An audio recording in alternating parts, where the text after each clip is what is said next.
नमस्कार दोस्तों, एक बार फिर से आपका स्वागत है एनवीएस टाइम्स पर। केवीएस एनवीएस की टीयर 1 की परीक्षा के बाद अब टीयर 2 का एग्जाम होना है, जिसमें एकेडमिक, रेजिडेंशियल एस्पेक्ट्स, एडमिन और फाइनेंस से रिलेटेड क्वेश्चन पूछे जाएंगे। और इस बार क्वेश्चन पेपर का पैटर्न भी चेंज हुआ है। 60 एमसीक्यूज पूछे जाएंगे और बाकी वेटेज थ्योरेटिकल क्वेश्चंस का होने वाला है। तो आज हम लोग डिस्कस करने वाले हैं एनवीएस प्रिंसिपल एलडीसी 2025 में जो एग्जाम हुआ था और उसके भी जो आपका एकेडमिक, रेजिडेंशियल एस्पेक्ट और एडमिन और फाइनेंस का सेक्शन हम लोग देखेंगे। चलिए स्टार्ट करते हैं। तो पार्ट 2 से हम लोग स्टार्ट करेंगे। क्वेश्चन नंबर 31, अधिगम प्रतिफल क्या है? What are learning outcomes? तो आंसर होगा आपका 4। औपचारिक कथन जो बताते हैं कि छात्र किसी विषय को सीखने के बाद क्या कर सकता है। Formal statements outlining what a student can do after learning a topic. Question number 32, निम्नलिखित में से कौन सा अधिगम प्रतिफलों का आकलन करने के लिए उपयोग की जाने वाली विधि का एक उदाहरण है? Which of the following is an example of a method used to assess learning outcome. Learning outcomes को असेस करने के लिए हमें किस विधि का इस्तेमाल करना चाहिए? इसका ऑप्शन 3 सही होगा। Portfolio,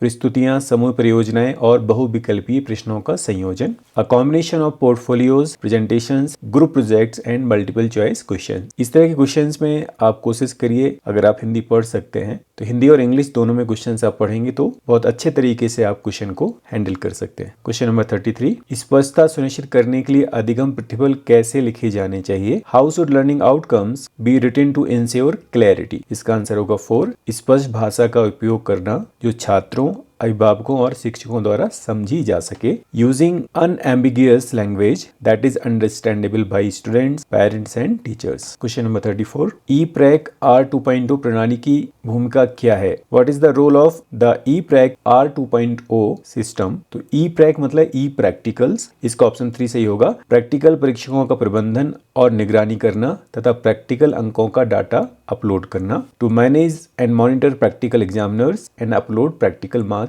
data. क्वेश्चन नंबर 35, सारांश पोर्टल स्कूलों और अभिभावकों की किस तरह से सहायता करता है? हाउ डज द सारांश portal assist schools and parents? इसका आंसर होगा 3। छात्रों के प्रदर्शन को ट्रैक करने और निर्णय लेने में सहायता के लिए डाटा संचालित समाधान प्रदान करके by offering a data driven solution to track student performance and aid decision making. तो ये सीबीएसई का पोर्टल है सारांश। आप देखेंगे इस एग्जाम में कई सारे सीबीएसई के पोर्टल्स पूछे गए थे, तो आप उन पोर्टल्स को जरूर एक बार देख लीजिए और हम भी कोशिश करेंगे एक डेडिकेटेड वीडियो उन पोर्टल्स पे बनाने का। Question number 36, OSS R 2.0 portal क्या सुविधा प्रदान करता है? ये भी सीबीएसई का पोर्टल है। What does the OSS R 2.0 portal facilitate? Option 4 इसका सही होगा। संकाय और छात्र विवरण जैसी संबद्ध स्कूल जानकारी का ऑनलाइन प्रस्तुतिकरण, online submission of affiliated school information like faculty and student details. Question number 37, राष्ट्रीय शिक्षा नीति 2020 के अनुसार online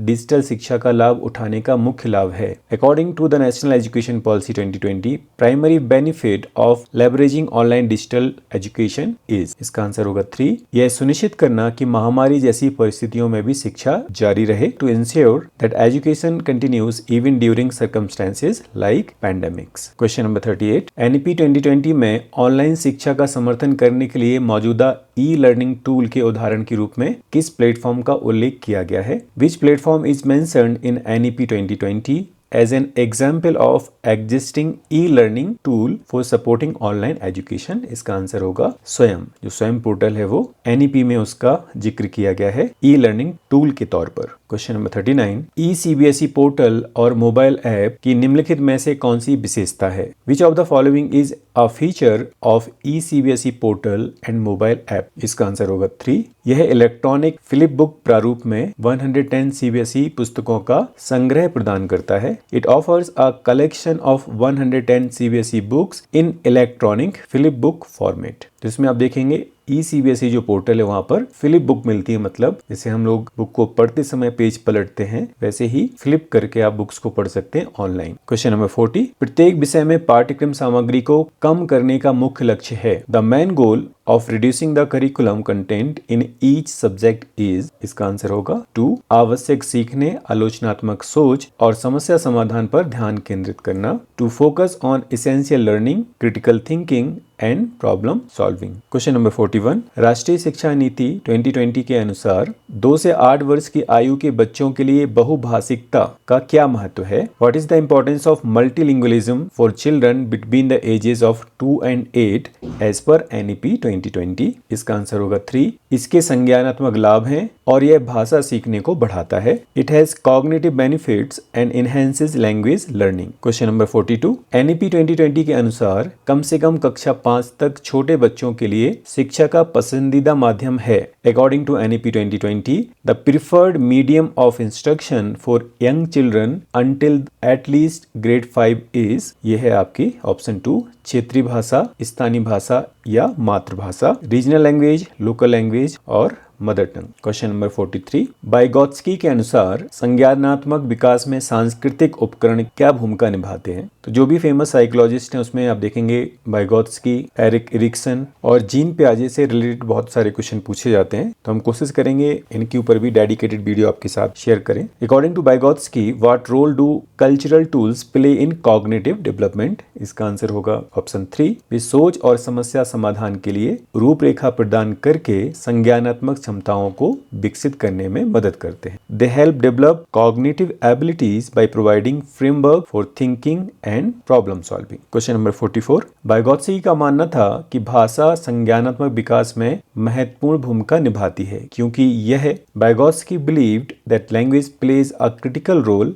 in cognitive development because it, भाषा का क्या रोल है अकॉर्डिंग टू वाइगोत्स्की? ऑप्शन 2 देखेंगे, विचारों को व्यक्त करने, प्रश्न पूछने और अतीत को भविष्य से जोड़ने का एक तरीका प्रदान करती है। Because it provides a way to express ideas, ask questions and link the past with the future. Question number 45, पूर्व विद्यालयी वर्षों के दौरान कौन से शारीरिक विकास परिवर्तन होते हैं? What physical development changes occur during the pre school year? इसमें आप देखेंगे ऑप्शन 2, सकल और सूक्ष्म मोटर कौशल का तेजी से विकास, rapid development of gross and fine motor skills. ये आपका प्री स्कूल ईयर्स में बच्चों में देखा जाता है, ग्रॉस और फाइन मोटर स्किल्स का रैपिड डेवलपमेंट। क्वेश्चन नंबर 46, संबद्धता के लिए सैटेलाइट इमेजरी आधारित निर्णय सहायता प्रणाली स्कूलों की सहायता करती है। The satellite imagery based decision support system for affiliation helps school by, option 1 इसका सही होगा, जियो टैग की गई तस्वीरों का उपयोग करके स्कूल के स्थानों का मानचित्रण करना, मैपिंग स्कूल लोकेशंस यूजिंग जियो टैग्ड फोटोग्राफ्स। क्वेश्चन नंबर 47, ये भी CBSE का ही एक पोर्टल है, OSAMSR 2.0 ऑनलाइन स्कूल संबद्धता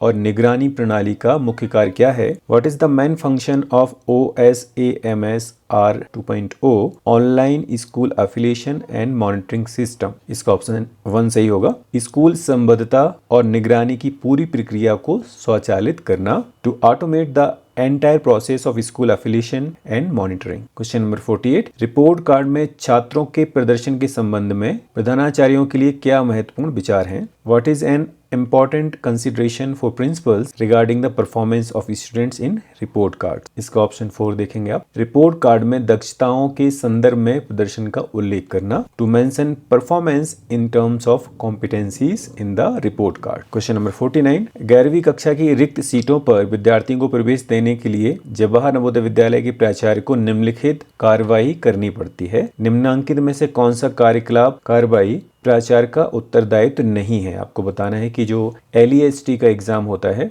11th क्लास में, जो वैकेंट सीट्स उनको फिल करने के लिए, उसमें क्या प्रिंसिपल का रोल नहीं है वो आपको देखना है। The JNB principal has to take the following steps to admit the students in class 11 for vacant seats. Identify the activity step which is not the responsibility of the principal. इसमें option 2 देखेंगे, after preparation for final admission status admission is given to local students for the remaining vacant seats. ऐसा नहीं होता है, ये CBSE ही monitor करती है, जितनी वैकेंट सीट बची हैं उनको LEST के थ्रू ही फिल किया जाता है। फर्स्ट लिस्ट, सेकंड लिस्ट या जरूरत पड़ने पर तीसरी लिस्ट भी जारी की जाती है। बाकी ऑप्शंस देखेंगे जो सही है, प्रिंसिपल की रिस्पॉन्सिबिलिटी क्या क्या होती है। पहला आप देखेंगे, the students are intimated by speed post followed by SMS about their selection and requesting them to submit the relevant documents in the school. फिर after the verification of documents and receiving of transfer certificate, provisional admission is given. And lastly, when the merit list is received from the agency, the list is verified with respect to category,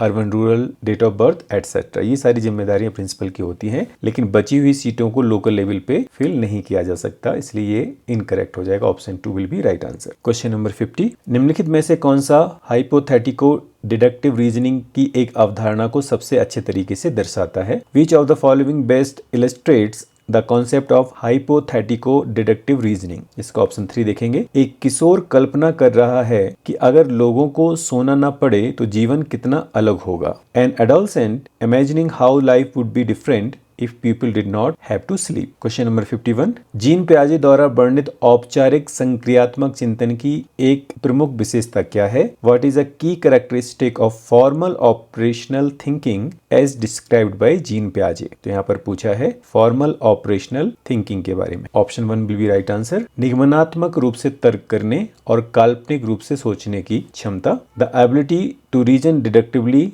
and think hypothetically. तो यहाँ पर आप देख रहे हैं ये सारे questions gene पियाजे से रिलेटेड आ गए हैं। क्वेश्चन नंबर 52, औपचारिक संक्रियात्मक चिंतन किशोरों की रुचियों और विश्वासों को कैसे प्रभावित करता है? How does formal operational thinking impact adolescents interest and beliefs? इसका ऑप्शन 2 देखेंगे। किशोरों में अक्सर आदर्शवादी या काल्पनिक दुनिया और सामाजिक मुद्दों में गहरी रुचि विकसित होती है। Adolescents often develop strong interest in idealistic और hypothetical worlds and social issues. Question number 53, किस प्रकार की शिक्षण पद्धति डिजिटल दुनिया में मिश्रित शिक्षण का हिस्सा है? Which type of learning method is part of blended learning in the digital world? तो आंसर होगा आपका DIY, do it yourself, स्वयं करें का प्रयोग। Option 1 will be right answer, DIY experiment. Question number 54, निम्नलिखित में से कौन सा अनुभवात्मक शिक्षण का शास्त्रीय प्रारूप है? Which of the following is the classical format of experiential learning? तो यह है आपका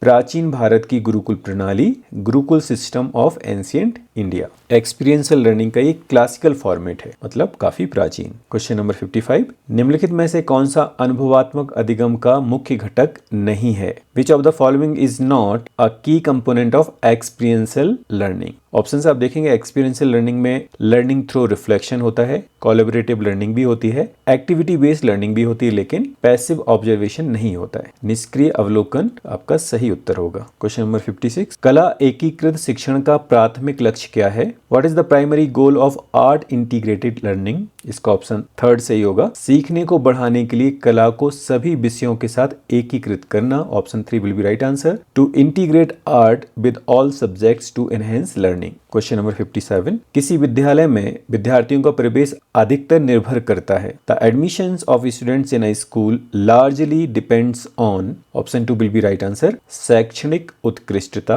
एकेडमिक एक्सीलेंस। अगर किसी स्कूल का एकेडमिक एक्सीलेंस बहुत अच्छा है तो हर एक पेरेंट्स चाहते हैं कि उस विद्यालय में उनके बच्चे का एडमिशन हो जाए। क्वेश्चन नंबर 58, निम्नलिखित में से कौन सा एरिक्सन के मनोसामाजिक विकास सिद्धांत का सबसे अच्छा वर्णन करता है? Which of the following best describes Erikson's psychosocial development theory? इसका ऑप्शन 2 सही होगा। इसमें 8 चरणों का एक क्रम शामिल है, जिनमें से प्रत्येक को हल करने के लिए एक केंद्रीय संकट है। It involves a sequence of 8 stages, each with a central crisis to resolve. Question number 59, किशोरों में नशीली दवाओं के दुरुपयोग को रोकने के लिए निम्नलिखित में से कौन सा तरीका सबसे प्रभावी होगा? Which one among the following will be the most effective way to prevent drug abuse among adolescents? Option 3 देखेंगे, कौशल प्रशिक्षण और इंटरैक्टिव तरीकों के माध्यम से किशोरों को सामाजिक दबाव का विरोध करना सिखाना। Option 3 will be right answer, teaching adolescents how to resist social pressure through skills training and interactive methods. Question number 60, निम्नलिखित में से कौन सा कथन NEP 2020 के बाद नए पाठ्यक्रम में खेलों के एकीकरण का सबसे अच्छा वर्णन करता है? Which of the following best describes the integration of sports in the new curriculum post NEP 2020? इसका ऑप्शन 2 देखेंगे, खेलों के एकीकरण से छात्रों को सहयोग, टीम वर्क और आत्म अनुशासन जैसे जीवन कौशल विकसित करने में मदद मिलेगी। Option 2 will be right answer. Sports integration will help students develop life skills such as collaboration, team work and self discipline. Question number 61, NEP 2020 के बाद नए पाठ्यक्रम के माध्यमिक चरण की विशेषता है। The secondary stage of the new curriculum after NEP 2020 is characterized by, इसका ऑप्शन आप देखेंगे 2, अधिक लचीलेपन और गहराई के साथ बहुविषयक अध्ययन पर ध्यान केंद्रित करना, a focus on multidisciplinary study with greater flexibility and depth. Question number 62, किस चरण में छात्रों के लिए व्यावसायिक शिक्षा के विकल्प उपलब्ध होंगे? In which stage will vocational education options become available for students? इसका आंसर होगा आपका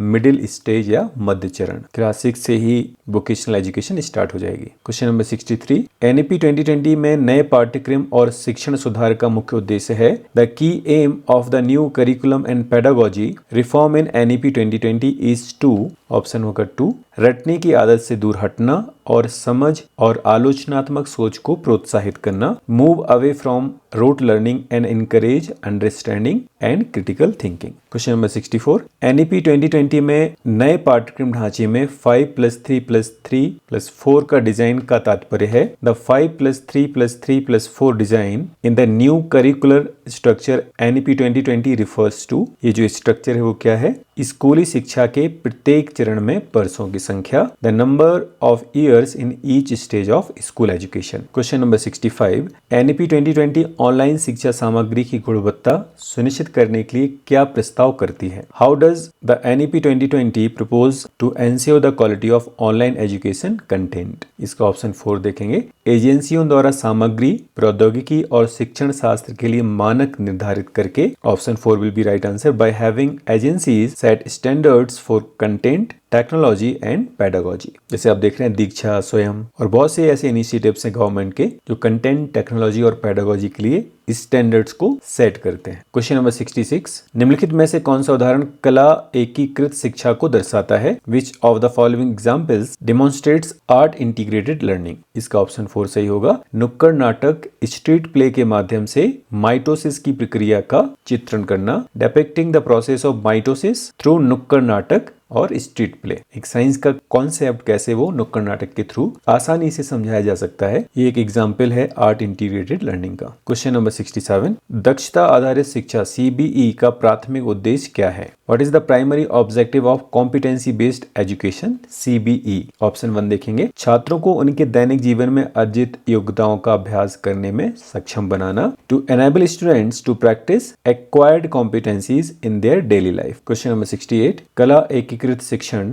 जीवन कौशल के विकास में किस प्रकार योगदान देती है? How does art integrated learning contribute to the development of life skills? Option 3 will be right answer. चिंतन, संचार और रचनात्मकता जैसे कौशल को बढ़ावा देकर, by fostering skills like reflection, communication and creativity. Question number 69, प्रधानाचार्यों और शिक्षकों को अधिगम प्रतिफलों की उपलब्धि के बारे में क्या सुनिश्चित करना चाहिए? What should principles and teachers ensure regarding the achievement of learning outcome? Option 1 will be right answer. उन्हें गैर प्राप्तकर्ताओं को वांछित न्यूनतम स्तर तक पहुंचने में मदद करने के लिए सुधारात्मक कार्रवाई करनी चाहिए। They should supplement remedial actions to help non achievers reach the desired minimum level. तो प्रिंसिपल और टीचर्स को ये इंश्योर करना है कि जो स्टूडेंट्स नॉन अचीवर्स हैं वो कैसे लर्निंग आउटकम्स के मिनिमम लेवल को अचीव करें, उसके लिए कुछ रेमेडियल एक्शंस की अगर जरूरत है तो उनको दिया जाए। क्वेश्चन नंबर 70, पाठ्य योजना में विषय सामग्री के एकीकरण के संदर्भ में कौन सा सुझाव सबसे उपयुक्त है? Which suggestion is the most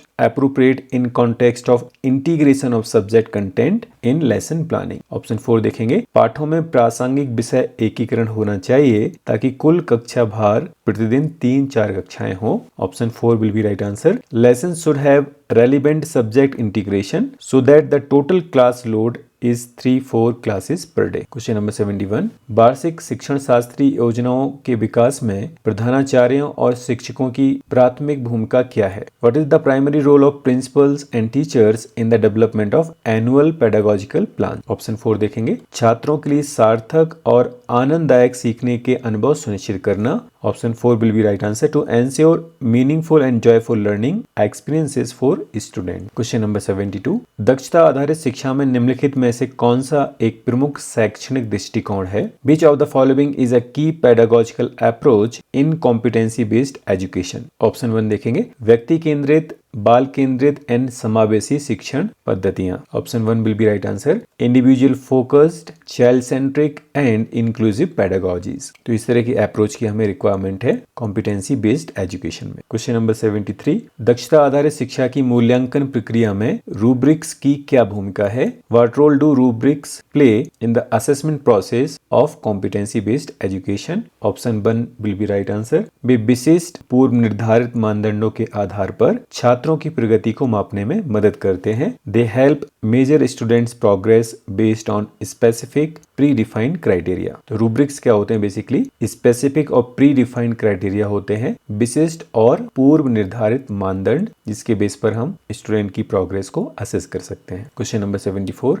दक्षता आधारित शिक्षा CBE में प्रदर्शन मूल्यांकन का मुख्य फोकस क्या है? What is the main focus of performance assessments in competency based education? प्रदर्शन मूल्यांकन के बारे में पूछा है, इसमें ऑप्शन 4 सही होगा। छात्रों की आलोचनात्मक चिंतन, संश्लेषण और भावात्मक कौशल का आकलन करना, assessing students critical thinking, synthesis and affective skills. Question number 75। NEP 2020 यह कैसे सुनिश्चित करेगी कि छात्र नीतिपरक और नैतिक मूल्यों को समझें? How will the NEP 2020 ensure that students understand ethical and moral values? Option 4 will be right answer. भारतीय साहित्य से पारंपरिक दंत कथाएं और कहानियां पढ़ाकर by teaching traditional fables and stories from Indian literature. Question number 76. NEP 2020 के तहत सभी भाषाओं के शिक्षण के लिए किस बात पर जोर दिया गया है? What is emphasized for the teaching of all languages under NEP 2020? Option 1 देखिए।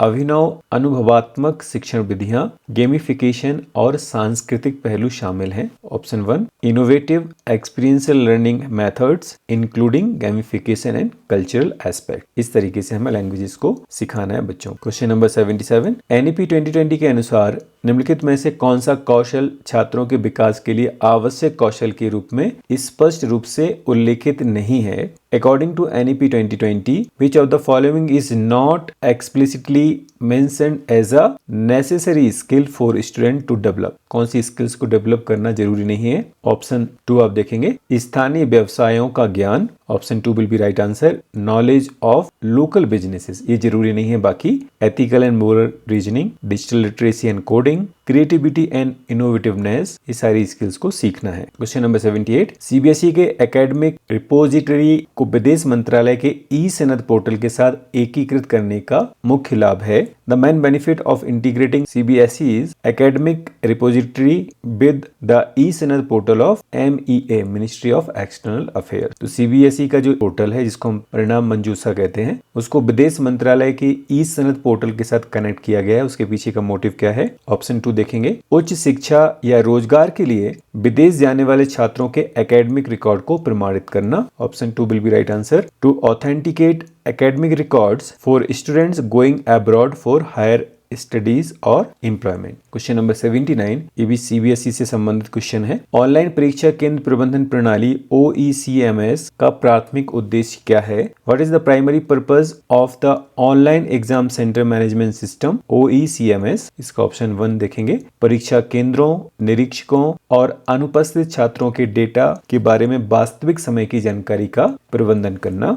Option 1 will be right answer. To manage real-time information about exam centers, invigilators and absentee data. Question number 80. CBSE द्वारा digital locker पहल की मुख्य विशेषता क्या है? What is the key feature of the digital locker initiative by CBSE? इसको हम digi locker कहते हैं, डिजिटल लॉकर। ऑप्शन 2 देखेंगे। यह अंक पत्र और प्रमाण पत्र जैसे डिजिटल रूप से हस्ताक्षरित शैक्षणिक दस्तावेजों को संग्रहित करता है। Option 2 will be right answer. It stores digitally signed academic documents documents like mark sheets and certificates. Question number 81. In Jawahar Navodaya Vidyalayas, the house captain does not ensure following activity. Residential setup में जेएनवीज में HM होते हैं और एक house का captain होता है जो स्टूडेंट ही होता है, उसका क्या काम नहीं है, क्या इंश्योर वो नहीं करता है? आंसर होगा आपका option 2, have periodical interaction with parents PTM and inform about the academic progress of the house students. ये जिम्मेदारी किसकी होती है? हाउस मास्टर की होती है, एचएम की होती है कि पेरेंट्स के साथ रेगुलर इंटरेक्शन करना और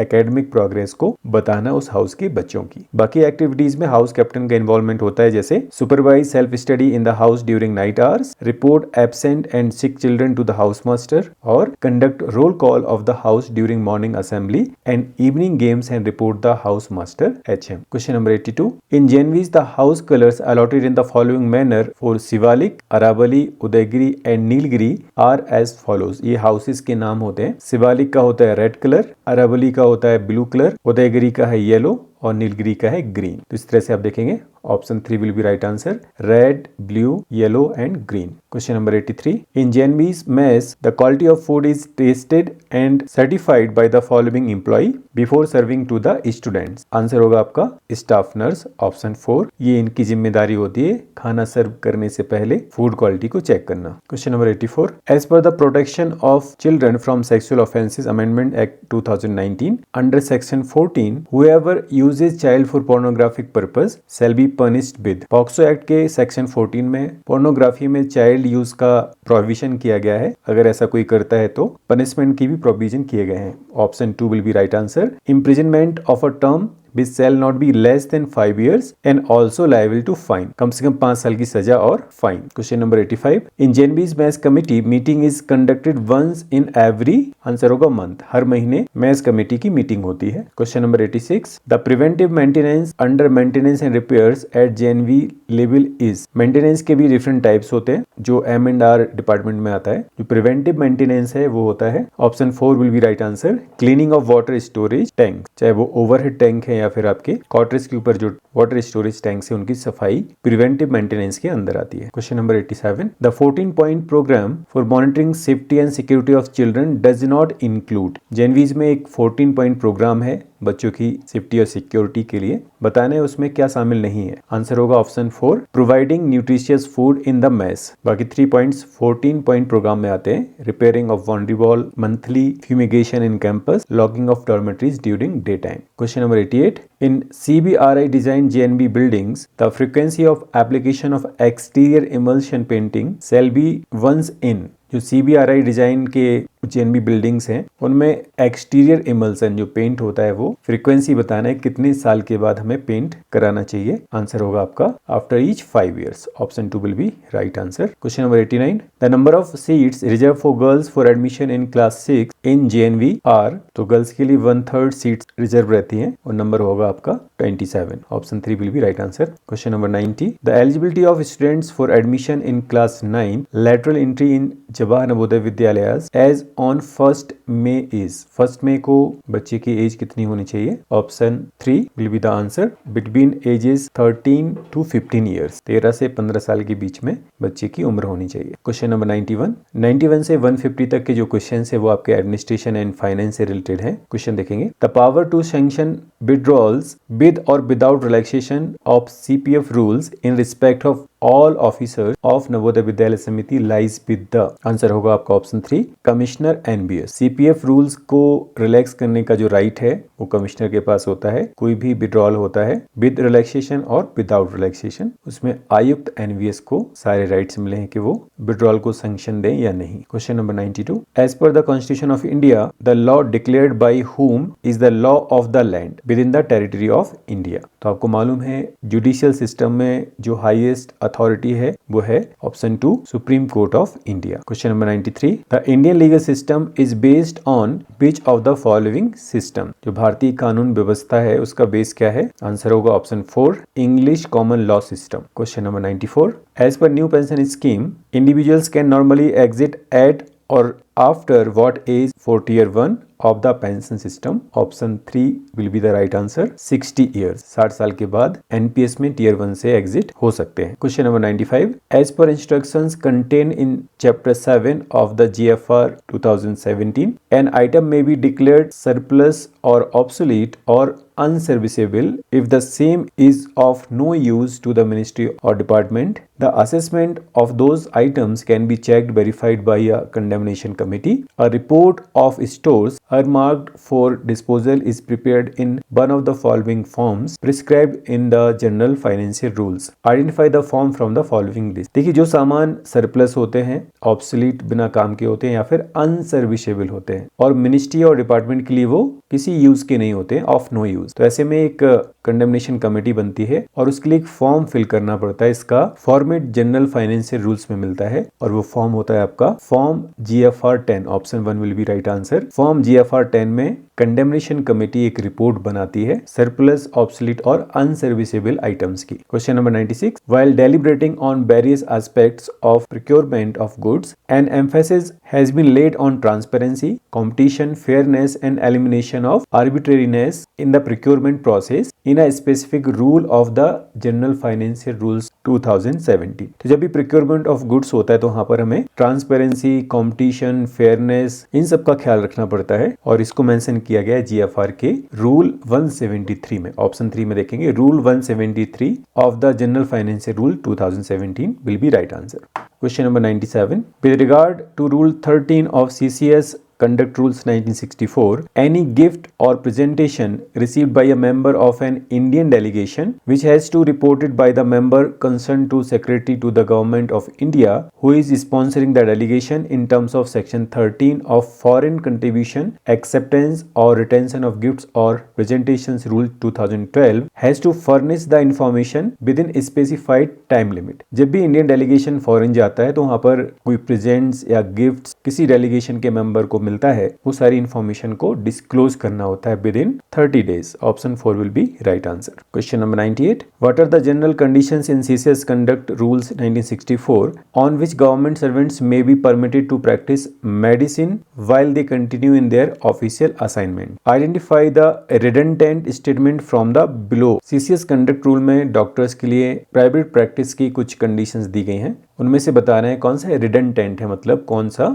ऑप्शन अननेसेसरी है. तो option 3 will be right answer. They do not apply for any kind of special leave for such practice. इसका कहीं भी जिक्र नहीं हुआ है, इसलिए अननेसेसरी स्टेटमेंट है. बाकी स्टेटमेंट देखेंगे. They practice on a purely charitable basis. They practice during the off time from their official assignment. The government servant consent has a recognized qualification and they are enrolled registered to pursue the practice. ये सभी relevant statements हैं. Question number 99. In a common review of provisions made in sub rule 1 of CCS Conduct Rules 1964 and Rule 18(3), instructions have been issued that intimation may become necessary for all government servants to the prescribed authority whenever the total transaction in shares, securities, debentures, mutual fund schemes, etc. is beyond a threshold during the calendar year. इसमें investment की बात हो रही है. अगर आपने share, securities, debentures और mutual fund में इन्वेस्ट किया है, जो रूल 18 का सब रूल 3 में इसका जिक्र मिलता है, तो जो थ्रेशोल्ड है मतलब अपर लिमिट है, उससे ज्यादा अगर आपने इन्वेस्ट किया तो आपको प्रिस्क्राइब्ड अथॉरिटी को नेसेसरीली इंटीमेट करना होगा और वो अपर लिमिट है ऑप्शन 3, 6 months बेसिक पे ऑफ गवर्नमेंट सर्वेंट. अगर इससे ज्यादा अगर आपने इन्वेस्टमेंट किया है तो फिर आपको इंटीमेशन देना होगा. Question number 100. As per rule 3C2 of CCS conduct rules 1972, every government servant who is in charge of a work place shall take appropriate step to prevent which of the following. Rule 3C जो related है वो किससे है? Option 1 will be right answer. Sexual harassment of any woman at such workplace. Question number 101. Principles and procedures for grants in aid from ministries, departments, any institution or organization functioning as an autonomous body have been enumerated in which specific rule of General Financial Rule 2017. तो grants in aid की बात की गई है GFR में Rule 230 में. Option 2 will be right answer. Rule 230 of General Financial Rules 2017 Chapter 9. Question number 102. 2, which division of a central ministry is the nodal division for finalized terms and conditions of loans by the central government? तो loan की terms and conditions को finalise करने की जिम्मेदारी ministry के किस division को दी जाती है? ये है आपका option 2 will be right answer, budget division, ministry of finance. Question number 103, while processing an application for loan from wholly owned government company, a written undertaking is obtained from the applicants, which form has been prescribed in the General Financial Rules 2017। तो यहाँ पर बात की गई है कोई government owned company है, अगर वो लोन एप्लीकेशन अप्लाई करते तो उनको एक अंडरटेकिंग देनी होती है। Option 2 will be right answer, form GFR 15। Question number 104, subject to conditions, what is the prescribed time limit offered in case of consignee receipt come acceptance certificate CRAC and online submission of bill for release of 100% payment for goods purchased on GEM portal? इसका answer होगा option 4, 10 days। Question 105, in context of procurement from a single source, a certificate is mandatorily required which is abbreviated known as PAC as laid down in Rule 166 of GFR Rules 2017। What does PAC stand for? जब single source of procurement होता है, मतलब कोई particular company ही किसी article का production कर रही है, तो उससे परचेज करने के लिए हमें PAC मतलब ऑप्शन 3 देखेंगे, प्रोप्राइटरी आर्टिकल सर्टिफिकेट, इसकी रिक्वायरमेंट होती है। Option 3 will be right answer. Question number 106, subject to conditions, which of the following is correct with regard to transfer to foreign service of a government servant against his will? Foreign service में किसी government servant का transfer उसकी will या इच्छा के against अगर किया जाता है तो कौन सा ऑप्शन सही है? Option 4 will be right answer, can not be transferred, मतलब अगर गवर्नमेंट सर्वेंट अपना कंसेंट नहीं देता है तो फॉरेन सर्विस में ट्रांसफर नहीं किया जा सकता। Question number 107, as per fundamental rules the period of duty includes which of the following? Duty की जो अवधि है उसमें क्या शामिल होता है? Option 3 will be right answer, training in India. बाकी पीरियड ऑफ ड्यूटी में काउंट नहीं होते, जैसे services not verified, break in service और अनऑथराइज्ड लीव नॉट रेगुलराइज्ड। अगर कोई लीव अनऑथराइज्ड है और उसको रेगुलराइज नहीं किया गया है तो वो भी ड्यूटी पीरियड में काउंट नहीं होता है। Question number 108, a tenure post is which of the following? Tenure post या कार्यकालिक पद निम्न में से क्या होता है? Tenure post option 3 will be right, एक परमानेंट पोस्ट होती है। Question number 109, pay means the amount drawn monthly by a government servant under which of the following? तो पे की जो डेफिनेशन है वो फंडामेंटल रूल्स में हमें मिलती है, FR 921A। Option 3 will be right answer. Fundamental rule 9 सब रूल 21 उसके A पार्ट में पे को डिफाइन किया गया है। Question number 110, a temporary government servant who retires on superannuation before completion of 10 years of service is eligible for gratuity like a permanent government servant from which of the following dates? अगर कोई temporary employ है, 10 साल की service के पहले super एनुएशन पर retirement लेता है, तो परमानेंट गवर्नमेंट एम्प्लॉय की तरह ही उनको ग्रेच्युटी मिलती है। कब से प्रोविजन हुआ? Option 1 will be right answer, 1 January 1996। Question number 111,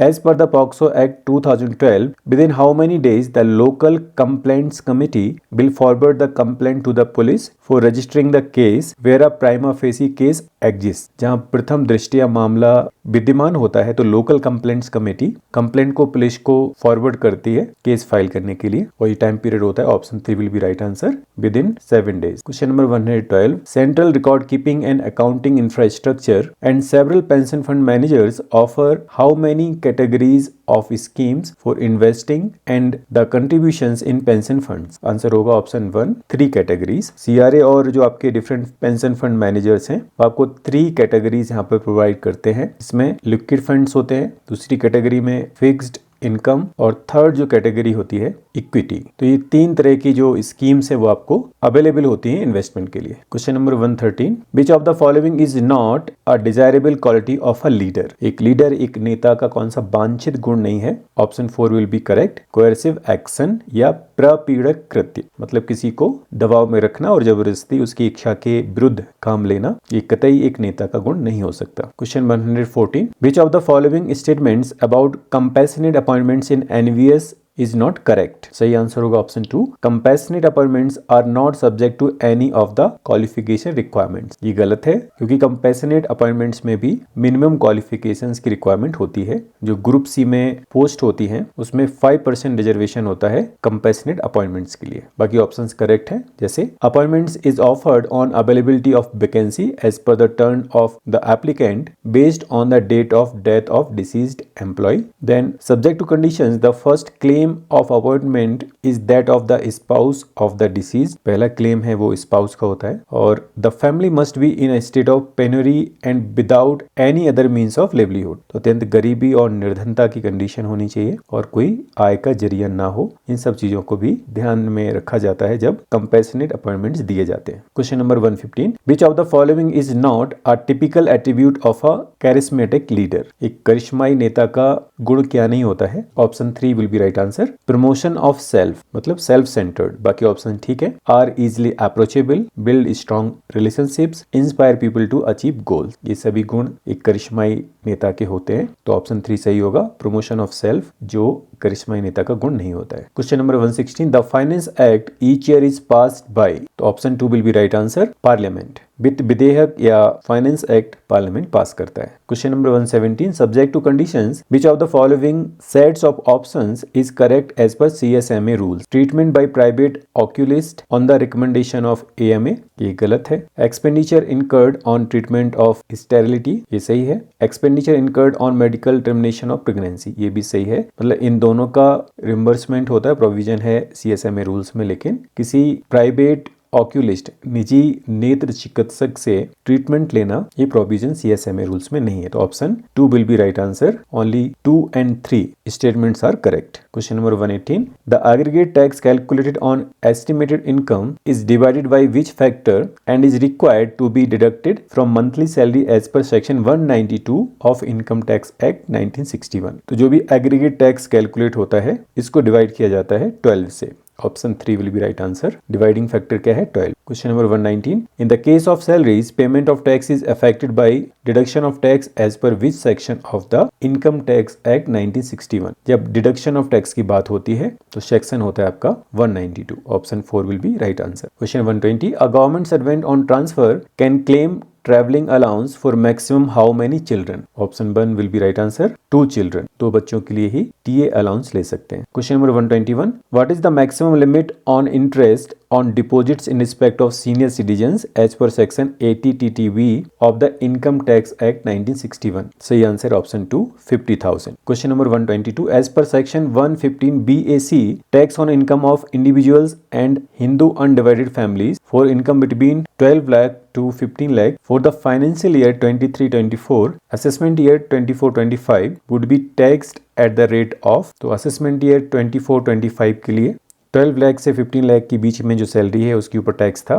20%। Option 3 will be right answer. Question number 123, what would be the travel entitlement of a government servant in transit from one post to another post. तो ये travel entitlement होता है lower to the 2 post. Answer होगा option 3, lower post के according travel entitlements को fix किया जाएगा। Question number 124, what is the rate per kilometre prescribed in supplementary rules of journey performed in on car where no specific rates have been prescribed either by the Directorate of Transport of the concern state और the neighbouring state. तो ऐसे में road mileage होता है, ये old rates थे, अभी नया हो गया आपका ₹30 per kilometre. Option 3 will be right answer. Question number 125, the lien of a government servant who is not performing the duties of the post to which the lien pertains can be transfer to another post in the same cadre subject to provisions of which fundamental rule. तो यहाँ पर बात हो रही है government servant का जो लियन है उसको ट्रांसफर करने की। Fundamental rule 15 option 3 will be right answer. उसमें ये मेंशन किया गया है सेम कैडर में दूसरी पोस्ट पर लियन को ट्रांसफर किया जा सकता है। Question number 126, which of the following articles is not covered under JNV guidelines of August 2017 for condemnation and disposal of articles respective of its book value. जिसमें व्हीकल्स को कवर नहीं किया गया था। Option 1 will be right answer. Question number 127, what is the monetary limit of deciding condemnation and disposal right of articles by JNVs per annum on the recommendation of a duly constituted condemnation committee. Answer will be option 1, up to 10 lakh. Condemnation committee की recommendation पे 10 लाख तक के जो articles हैं उनका condemnation या disposal या right of किया जा सकता है। Question number 128, identify the authority who shall authorise provisional pension to a government servant under suspension under Rule 10 of CCA Rules 1965 in his retirement while under suspension। अगर कोई government servant under suspension है और उसका retirement होता है तो ऐसे में प्रोविजनल पेंशन को ऑथराइज करने का राइट है account officer. Option 4 will be right answer. Account officer concerned in the pay and accounts office relating to the ministry department where the government servant has been working. Question number 129,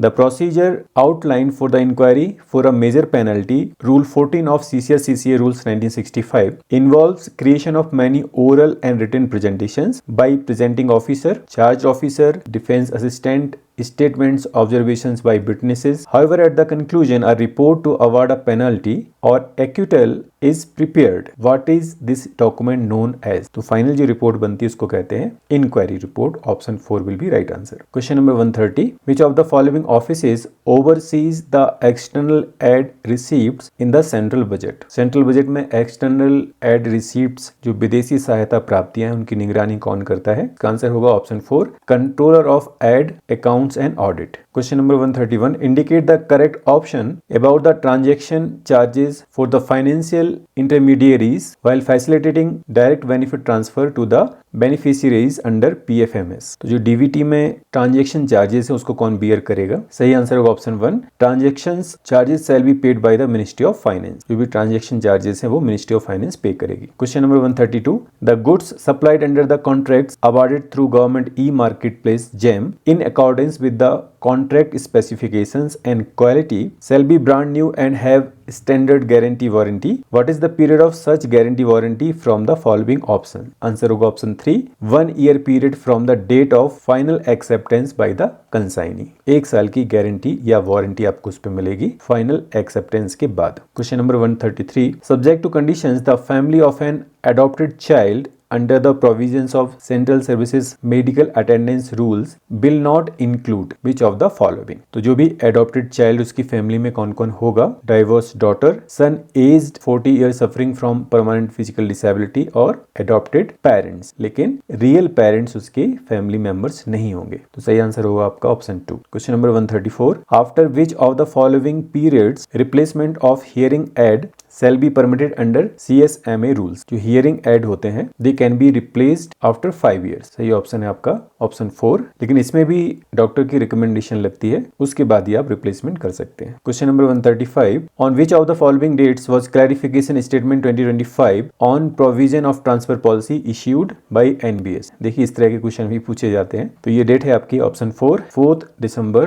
2024। 4 दिसंबर 2024 को provision of transfer policy के ऊपर clarification statement आया था। Question number 136, which of the following statements regarding transfer on priority spouse is not correct? Spouse जो priority category होती है उसमें उससे रिलेटेड कौन सा ऑप्शन सही नहीं है? तो इसमें हम पहले देखें कौन सी ऑप्शन सही है। Top priority shall be accorded where both the spouse are NBS employees. तो पहली प्रायोरिटी स्पाउस में भी किसको मिलेगी? अगर दोनों एम्प्लॉइज NBS में वर्किंग है। Certificate of working spouse must be issued by competent authority within 1 month period prior to online application, ये भी सही है। Principal shall examine validity of the certificate, ये भी बात सही है। Employee opting for transfer on grounds of spouse to JNB outside state boundary will be, तो स्टेटमेंट पूरा आया नहीं है, तो बाकी 3 से इसका मतलब यही आपका गलत होगा option 4। Question number 137, regarding compassionate appointments in NVS which of the following statements is incorrect? Incorrect होगा option 1, compassionate appointments are made only on teaching post, ये बात एकदम गलत है। बाकी सही ऑप्शंस देख लेते हैं। Compassionate appointment rules permit relaxation in some qualification requirements, ये बात सही है। Only dependants of NVS employees who died while in service are eligible, ये भी बात सही है।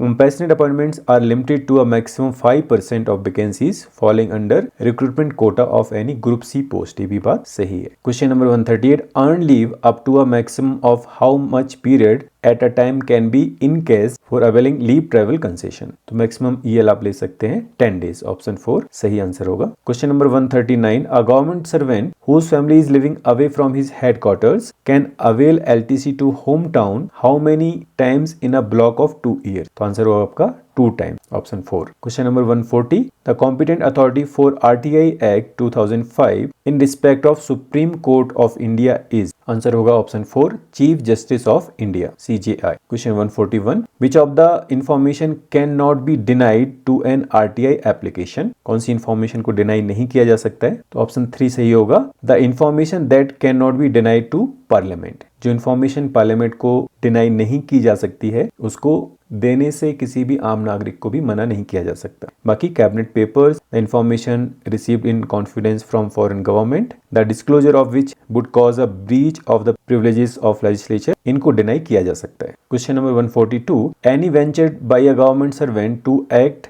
as an election agent, polling or counting agent of a friend who is contesting an election may not only render him punishable with imprisonment and or fine in addition to departmental action. कोई भी सरकारी कर्मचारी अगर election में किसी तरह से participate करता है, चाहे वो इलेक्शन एजेंट हो, पोलिंग और काउंटिंग एजेंट हो अपने फ्रेंड का, तो डिपार्टमेंटल एक्शन के साथ ही साथ फाइन और इम्प्रिजनमेंट भी हो सकता है. Which of the following enshrines such a provision? तो ये प्रोविजन कहाँ पर लिखे गए हैं?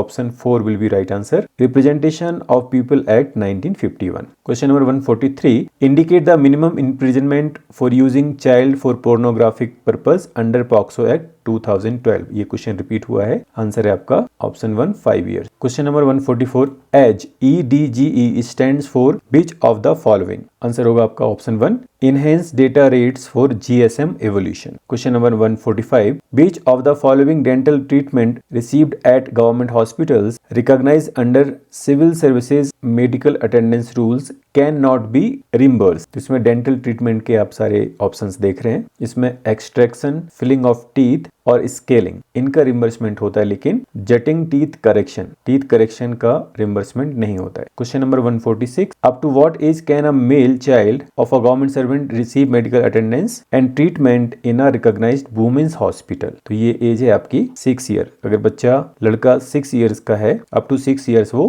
वुमेन हॉस्पिटल में ट्रीटमेंट ले सकता है. Question number 147. Integrated circuits ICs are related to which generation of computers? तो आंसर होगा आपका 3rd जनरेशन, ऑप्शन 2. और अभी जो हम कंप्यूटर इस्तेमाल करते हैं उसमें चिप का इस्तेमाल होता है जो 4th जनरेशन के कंप्यूटर्स हैं. Question number 148. While replying to the articles of charge and the statement of imputations served to the charged officer, the charged officer or his defense assistant may call for certain documents or enlist the persons to depose before the inquiring authority. These documents or witnesses are designated as, जो भी charged officer है या उसका कोई defence assistant अपने बचाव में कुछ डॉक्यूमेंट्स या फिर जो विटनेसेस है उनकी डिमांड कर सकता है, और इनको कहा जाता है, ऑप्शन 2 सही होगा आपका, defence documents and defence witnesses. Question number 149. Identify the rule in the central civil services Conduct Rules 1964, wherein a government servant in the bona fide discharge of his official duties can publish a book or participate in public media. तो ये आपका rule है 8. Option 4 will be right answer. Rule 8 सब rule 2 of the CCS conduct rules 1964. इसमें कोई book के publication और public media में पार्टिसिपेशन की कंडीशंस दिए गए हैं. आज का लास्ट क्वेश्चन देखेंगे. Question number 150. The text of prevention of corruption act has been reproduced in which part of the Central Civil Services Conduct Rules 1964? Prevention of Corruption Act, इसके provisions को CCS conduct rules के appendix 4 में reproduce किया गया है. तो answer होगा आपका option 4, appendix 4 of CCS conduct rules. तो इस तरह से आज हम लोगों ने 120 क्वेश्चंस देखे. इसमें लैंग्वेज का पोर्शन हमने छोड़ दिया था, जो academic, residential aspect of JNB और एडमिनिस्ट्रेशन और फाइनेंस से रिलेटेड क्वेश्चंस थे. तो इसी तरह से और भी प्रीवियस ईयर क्वेश्चन पेपर्स को हम आपके साथ डिस्कस करेंगे, जो आने वाले एग्जाम्स में आपके लिए काफी हेल्पफुल रहेंगे. तो इस वीडियो में अंत तक बने रहने के लिए आपका बहुत बहुत धन्यवाद. मिलते हैं फिर नए वीडियो में, तब तक के लिए नमस्कार.